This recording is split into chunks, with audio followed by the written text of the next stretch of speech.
What's cracking, guys? It's Papa Noble over here, gonna teach you a life lesson, so sit down. Get down over here, son, come here. I'm gonna tell you all about this thing that I like to call bullshit. And the bullshit being, pay to win.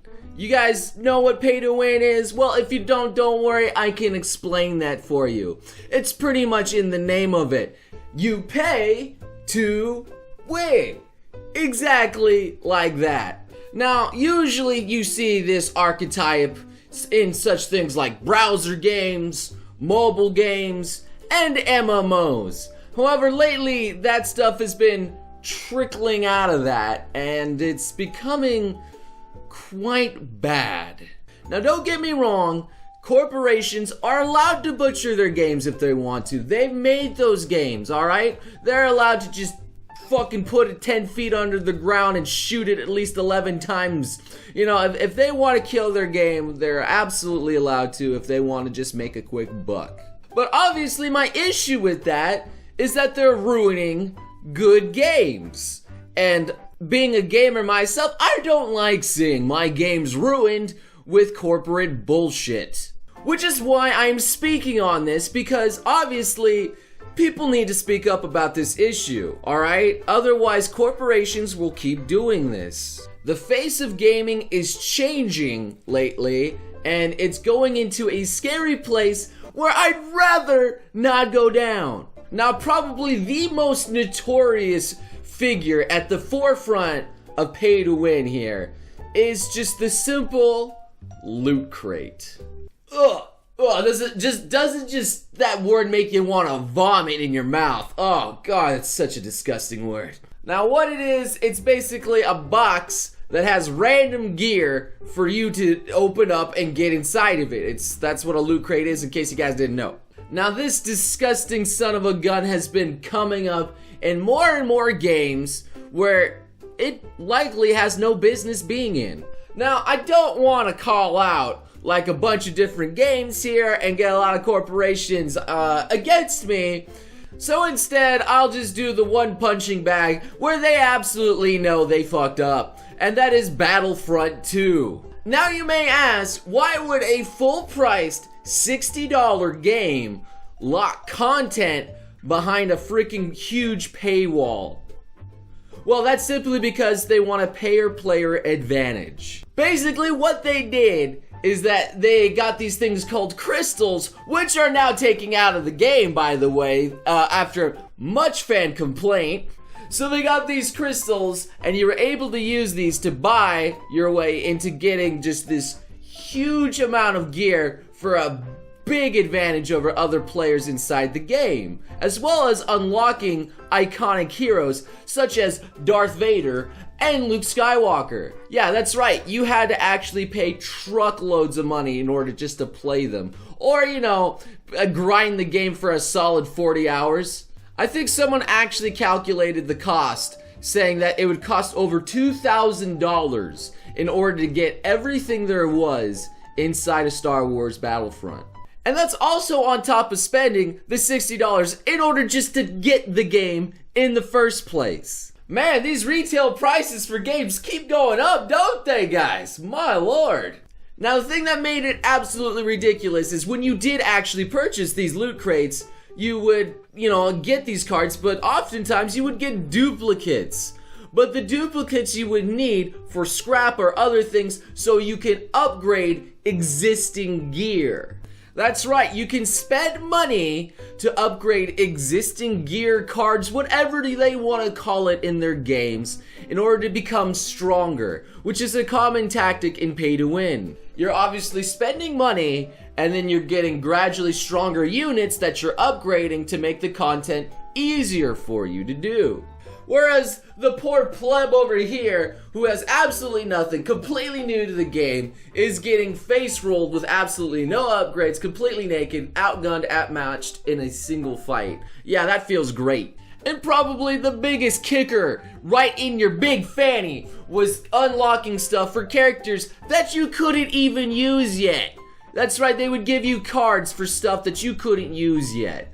It's a common tactic. It makes you want to spend more money on these loot crates so you get that one character that you do want.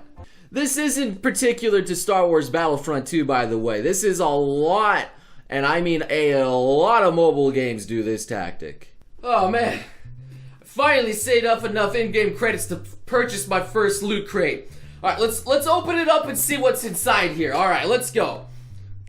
Wait, that's just my right sock. Oh, I see you got a duplicate. Well, don't worry. You can combine that with your existing right sock in order to get a stronger right sock. Then maybe, if you're lucky, you'll get your left sock and you can upgrade that one too. Oh, well, I guess I got a stronger sock now. But what the? It's got like 60 levels and I already got one, and the next one's gonna take at least 3 socks? What? Yep, so you better start spending some more if you want to catch up on those level 60 stuff so you can actually play the end game content. Ugh. Why am I playing this game? And speaking of loot crates, one of the things I didn't quite go into depth was the random generated stuff inside loot crates, which is essentially amounts to gambling. And we all know how addictive gambling can be, especially if you're starting to win such great stuff out of these. You're like, oh, I got some cool stuff. Yeah, let's get some more, right? A popular thing to do in these types of games is actually breaking apart a complete armor set, which you could instead maybe just, I don't know, directly buy if you wanted something cosmetic. No, they put these inside loot crates, and then they break it apart so you have to open it up several different times in order to get the complete set of armor that you want. Alright, I saved up enough to actually maybe look better inside this kit. Let's see what's in this loot box here. Alright, let's go. What's in this one? It's my sock again. What? Oh, excuse me. No, that is the dirty sock variant, which gives plus 5% to all stats, by the way. So now all you have to do is collect the other sock, as well as the pants, the shoe, the other shoe, the glove, the other glove, now with glasses, and also the little hat, with a coat, and a shirt, and the undershirt, as well as the underwear, and maybe your bra, if you're female. They also like to pack these loot crates with lots of junk items in it too. Stuff to make it seem like you're getting more, but are often just garbage stuff that you don't need, that probably shouldn't even be in the game in the first place. Oftentimes they're just items that add to the actual grind of the game, like leveling up some extra stat that you don't actually need. And then they also like to advertise amazing things inside these packs. But what they don't tell you is the actual drop chance of them. So you have the unsuspecting guy, has never opened up one of these packs before, thinks they're pretty guaranteed. But then like 16 packs later, he still hasn't gotten the advertised featured content. And the scary thing about that, it's pretty typical. That's right, sometimes you have a better drop chance of a girl's panties than what's ever inside this. Especially in gacha games. Be very, very cautious of gacha games. In fact, I think the reason why they're called gacha games is because they're saying, gotcha, bitch! You paid money for a bunch of random stuff you didn't want! Alright. This is my 50th pack. Hopefully, I can finally get that stupid armor. I've spent all of my life's earnings just for this stupid thing in a game. Let's go. Okay, what is it? Oh my god, it's a sock again. You think I'm exaggerating with my sock joke by now? I'm not. A random player spent over $1,000 in Fire Emblem Heroes and still doesn't have every single character nor all of them maxed. Over $1,000 and you don't have everything in a game. What does that? And then there's games that start off, they look reasonable. They're like, oh, it's only $5 or something like that, just to get a bunch of these packs and then open them up and you can get some cool stuff. And then they're like, okay, that seems reasonable. They get you lured into the game, start getting more invested into it. So you spend a little bit of money, you're in the game now, and then they go, oh, you want your next packs? Well, now it's like $20. for the same exact thing. And you're like, oh, alright, maybe that's fine. And then you start spending more $20, you get a little more invested, progress a little more, and then you're like, you want that third pack, and they're like, bitch, $100. That's right. Oftentimes, I see mobile games charging more money for these packs than actual AAA game titles. I'm not even joking on that one. And another thing that I often see a lot of are these limited time durations thing. That's a common market scheme. Like, it's only available for a certain amount of time. You better spend your money now, boy. And while in essence there's nothing actually wrong with that, it's just the ludicrous levels of which they say spend your money now, and then they have another limited time event exactly right after that, and it just keeps going and going forever on. And another thing that I see common mostly in Korean MMOs are limited time durations. Like, you don't know that some of this stuff has limited time durations. The pack seems amazing at first, but then you find out it only has 7 days before it expires, and you're left with absolutely nothing again. And then if you want to make it permanent, well, you know, that's like $20 or something more, just for that permanent item in a game. Which usually they have stats attached to them that make your character stronger than they should be, or move faster than, or whatever. And finally, the thing that I see very common in Korean and clicker games are stuff that gets rid of the chore of grinding, the stuff that gives you boosts. They designed their game specifically around the fact that it takes forever to get anything done. However, if you paid like $30, you can instantly get boosted to the max level and have these cool pets that collect all this stuff for you that you otherwise have to tediously pick each and every individual one up because they don't care for auto loot in their game. I don't know.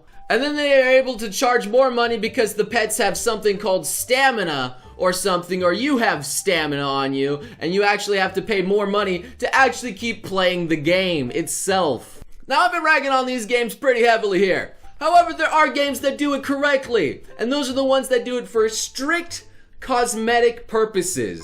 Like Overwatch, Team Fortress 2, League of Legends, or CSGO. There's also games that allow you to actually craft the items that you desire, and those games I can appreciate. Much like Hearthstone, where you're able to open packs, and even the ones that you do have duplicates of, well, you're able to combine those into dust and get something that you wanted a little bit later down the line, you know? That's good. There's a stark contrast to seeing those games released expansions and stuff. People get excited for new loots in those games, but in games like where you pay to win, nobody wants more of this shit where you have to keep forking over more money to get a more powerful version or item or whatever it is, just like 10 seconds down the line later. That's right, a more powerful right sock. And they keep getting dirtier and more powerful each and every time, so you have to keep forking over money and opening packs. It's an endless cycle of despair and torment of right socks. But anyway, when you do see this, and I mean all of you still watching, and I'm warning right now, Papa Noble's got you, is gosh dang it, stop the pre-orders.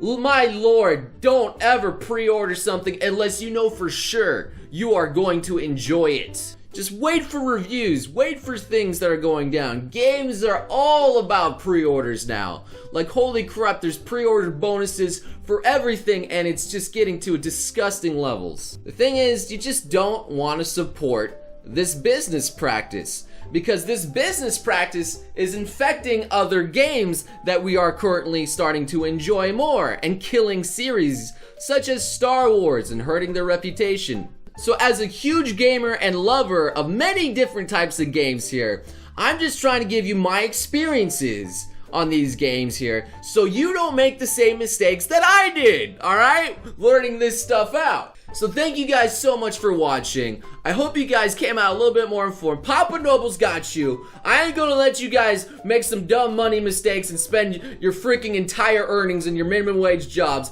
just so you could get some digital item that's absolutely garbage and worthless at least a month down the line. Pay to win is not a practice that I ever want to endorse, okay? it doesn't feel good, honestly. It just, once you figure it out and you were enjoying a game and then you find out that it's pay to win, then you just get sad and disappointed, and then you're like, well, I have to spend money, like tons of money, in order to actually become like the best at this game. And then at that point, are you really the best? Are you really the best after spending hundreds of dollars to beat those free-to-play players? You're not a winner. So anyway, thank you guys so much for watching. Maybe share this with other people so they don't fall prey to this garbage, alright? I just want to look out for you, and I hope to see all of you beautiful, beautiful sons of guns again next time. You crazy mother.